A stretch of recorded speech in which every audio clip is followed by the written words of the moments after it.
Where have you been, man? Football. Oh. Okay. Yeah. All right, let's go. Why did you limit Shai's nights tonight or minutes tonight and the other night against? Playing. I'm sorry. He's not playing well. Okay. Yeah, All right. I mean, he's just not. So, but that's fine. I mean, he'll get it going, but he's just not playing well right now. Is punishment isn't the correct word, so excuse me, but is this just allow somebody else to play, or is this Yeah, it's a team game, you know, and so when one guy's not playing well, you customarily put in someone else. Yeah, you know what I mean? Like, so it's no punishment. You don't get punished for not playing. You get rewarded for playing. Okay. You know, it's the exact opposite in our way. Like, you earn your minutes, and, you know, that's your reward. But if you're not playing well, you don't get to keep your minutes. Sure. It just doesn't work that way. Got it. You guys shot 12 or attempted 12 more threes than you usually do, and Yeah. still made 50% of them. Yeah. Do you think you'll start encouraging your guys to start taking more? Or? No, I mean, I don't really care. I just want to score a lot of points. So if we get, you know, 50 layups and score 130, I'm fine with that too. So I don't care how we scored, to be honest. I think we're a pretty efficient scoring team. I didn't think we were tonight, even though the numbers say we were. I didn't think we were great offensively tonight, honestly. Dr. May said that Lou prefers to come off the bench, but would this be a situation where you may start him to get a jump start? No, Instead of no, Shea? no, I won't start Lou. In the reverse of Shea, Ty Wallace played 20 minutes today. Seemed pretty comfortable out there. Do you Yeah. feel comfortable with his role? Yeah, as he's a been defensive playing great. He's really picking up. You know, one area where he's struggled, and I think his defense has really picked up over the last 2 or 3 weeks. He's always been a great rebounder, and what he does for us, Ty's a downhill attacker. He gets into the paint and he creates action. You know, the analytics tell us when he's on the floor, we play at a faster pace, and it was the same thing last year with him. Even when he's not the primary ball handler, when he's on the floor, we run more because he runs and he gets out and you can advance the ball to him. So I've been really happy with the way he played. Coach, just add on to that. With Shea, with his shows, could we see Ty potentially start? No, I doubt that. But you can see Ty play a lot more minutes for sure. In that 3-guard lineup, will we see more of that? Yeah, you know. Though the last 2 teams go small, so we were going to do it. Even if we didn't plan on doing it, we would have done it in these last 2 games. Obviously, some rookies around the league, despite their success or struggles, are thrust into 30-minute roles. And is the depth of this team at the guard position a factor in Shea seeing 20-plus minute nights and some under 20? I don't think so. You know, it wasn't early in the year and he was playing well. You know, he's just struggling. He's human. He's young. He's, just not playing well right now. So. Well, I know some coaches let them learn on the fly. Yeah, I think What's enough? we've started him. He's playing a ton of minutes. He's just not playing well. We've been extremely patient. You know, tonight we wasn't patient with him tonight. We wasn't patient with him the other night. But Shea, I think at one point was like 4th in the minutes with rookies. So I think Shea's playing a lot of minutes. I don't think that's the problem. After 3 losses in a row, you're facing now a very strong Utah team Yeah. and actual champions, Golden State Warriors. What's the number one thing that has to change for you to get a result in those 2 games? We'll beat Utah first. That would be our first goal. We won't think about Golden State until after Utah. I haven't looked a lot at Utah. Strange, this late in the year, we really haven't seen them yet. So I can't tell you yet, but I'll know by tomorrow night. I will. About a week ago, we were talking about how the team was close to playing anywhere in November. What's changed between? I don't know. I mean, obviously tonight they had 19 more shots than us. You know, tough to win when you do that. I think that's the second time in the last like 4 or 5 games where a team has had a lot more shots than us. And it wasn't just offensive rebounds; it was turnovers tonight too.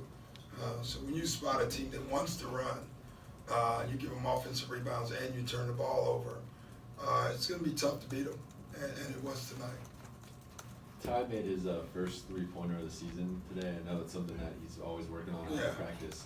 How important is that for him to add just to become at least like an average 3-pointer shooter? Well, it's important. I'm not waiting for him to break it out this year and he start pulling up 4 or 5 threes. I want him to stay who he is, you know. But the fact that he shot it, he works on it every day. You see him in the gym working on it every day. It's what he has to do. Sindarius, we have several guys like that. And when they start making them, if Ty start making threes, then he'd be virtually unguardable with the way he can get downhill. You guys got down 20 in the third. Can you just talk a little bit how you kind of came out after halftime? Flat. You know, I thought we came out the first quarter that way too. You know, I want to be honest. So, but really flat. I did think offensively we got some good shots. We just didn't make them. I think we had that one stretch where I think Gal had back-to-back wide open threes. I think Tobias had a wide open three. All three were long rebounds. They attack us down hill and they score. And I thought that changed the game quickly. What I love about this team, though, we didn't go away. You know, would have been easy to, you know, throw it in. We didn't. You know, Ty Sco got right back in it. That's who we are. But we got to start finishing games again. This last couple games, other than Denver beat us. Last two games, we had a chance to win the game, and we didn't finish the game off, and so we have to do that. What have you seen from Trez's passing, specifically off of those short rolls? It seems like he gets all of his assists off of those. The fact that he's doing it, number one, is huge. You know, he knows that they're pulling in, and he knows there's guys in the corner. So, you know, what we're trying to tell all of our guys, if you get into the paint, it may not be your shot, but it will create a shot. And the way Trez rolls, that's what he does. March does the same thing. I think those two guys in particular on rolls do a great job of passing it back out for threes. And we have guys who can make them. Tonight, actually, you had Trez had 26 and 10. He seemed like the aggressor, the energy guy. Yeah, he is. You hope that other players on the floor kind of feed off what this Trez. Yeah, I mean, they are what they are, though. I mean, Trez is an energy player. He's always going to be, he's a skilled energy player. I think sometimes when you say energy player, guys take that as a slap, like they're not skilled. No, he's skilled, but he plays with a lot of energy. Pat Beverly, same way. You know, it's funny, Pat had but 3 points, but he was a major factor in the game tonight. 11 rebounds, 7 assists. He just plays hard, you know, and those are the type of energy guys we need. It's nice having them off the bench, though, to be honest. That group changes tempo when they come in. It's a good thing to have. Coach Anthony Davis got off to kind of a slow start, Yeah. and obviously finished 46. What can you do with a guy like that? Well, he made some tough shots, and you know, and then got offensive rebounds too that hurt us. You know, the one, honestly, that I call a timeout.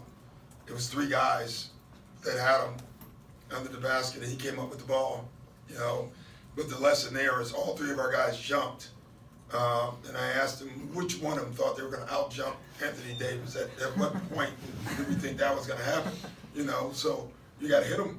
You got to box him out first. If you think you're going to get in an athletic contest with Anthony Davis, you know, things aren't going to go well for you. And we did that several times tonight, which that's something we have to do better. We have to hit first and then go get rebounds. We're not, other than Trez, we're not that athletic team that's just going to go get rebounds. Coach, obviously AD's got to be one of the most difficult covers in the game. But Yeah. what do you? He told me he was playing like crap in the second quarter. I shouldn't have talked to him. Well, what do you like most about having Tobias? Because I remember in last year's matchup, you went to Tobias a lot on AD, and then tonight we saw a lot of Gallinari. What do you like about what those two guys bring defensively on AD? I like Al overall because he's just smart, you know. And I thought in the first half he was really effective, you know, poking the ball loose. But you know, it's like someone asked before the game about covering AD, and I said, well, he's just too smart. He's going to figure it out. And you can see in the beginning of the third quarter, he figured it out, and he got it going. So then we have to start trying to send other people at him. Tobias, that's a tough matchup. You know, we got away with it in New Orleans. That was not something we had planned to do. We did it and got away with it. It didn't work so well tonight. Did Gallinari lose his whole tooth or part of a tooth? I don't know. You know. Hey, Coach. I doubt if it's his anyway. Hey, Coach, can you help me understand that last situation?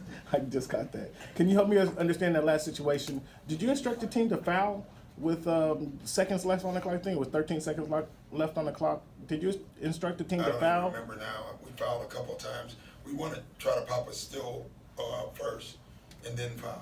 Okay. You know, we wanted to foul Randall, and when they had we were trapped and they threw him the ball, and we just couldn't get to him in time. So that was what the game plan was. I think they've been in that situation too before. And you can see when they threw it to him, he played hot potato. He got it on his hand pretty quick, so that's a wise man. For a while there, you guys were running pick and roll with Aaron. Is it something you guys want to see more often? Because you guys are pretty effective. Oh, we always run it with him. You know, he's just good with it. You know, he's good with the ball. He's good in the pick. You know, him and Gal are two guys, best guys in pick and rolls. So we're gonna always run that. I know you said that Shea never loses confidence, but in your opinion, is his confidence shaken? He's just struggling, you know, so if that's confidence, that's confidence. But he's just not playing well, guys. Like, I swear to God, he's 20, whatever, he's not playing well. It happens, you know. He's gonna be a star, and I believe that. But he's just not playing well. There's no, like, dark secrets to this, you know. He'll play better. It's just gonna, may take a week, a day, or a month, but he'll be back. I have no doubt about that. What do you want to see your team improve on? Rebounding and still transition. You know, one thing numbers say when we get our defense set, we're pretty good, but we got to get it set. And so those two areas we have to improve on. All right, guys. Thanks, Coach.